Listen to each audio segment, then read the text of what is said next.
इद्रिस नाईकवाडी देवगिरी बंगल्यावर वरिष्ठांकडून आमदाराच्या राजीनाम्याची मागणी, नव्या चेहऱ्याला संधी.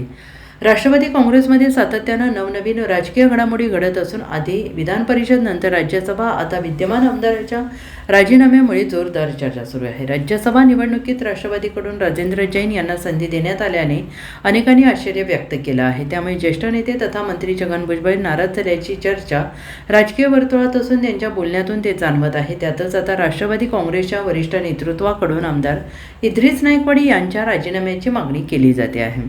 या संदर्भात देवगिरी बंगल्यावर बैठकही पार पडली आहे. विशेष म्हणजे इद्रिस नाईकवाडी यांनाही बैठकीसाठी बोलण्यात आलेलं होतं. इद्रिस नाईकवाडी यांना आज देवगिरीवर बोलवण्यात आलेलं होतं. आमदारकीचा राजीनामा द्या, पक्ष भविष्यात तुम्हाला मोठी संधी देईल असं आश्वासन बैठकीत वरिष्ठांकडून देण्यात आलं. मात्र राजीनामा न देण्यावर इद्रिस नाईकवाडी ठाम असल्याची माहिती आहे. या बैठकीत उपमुख्यमंत्री सुनेत्रा पवार, प्रफुल्ल पटेल, सुनील तटकरे, पार्थ पवार, इद्रिस नाईकवाडी यांच्यात चर्चा झाली आणि या चर्चेत आपण आमदारकीचा राजीनामा देणार नाही अशी भूमिका इद्रिस नाईकवाडी यांनी मांडल्याची सूत्रांची माहिती आहे. दरम्यान इद्रिस नाईकवाडी हे विधान परिषदेचे आमदार आहेत.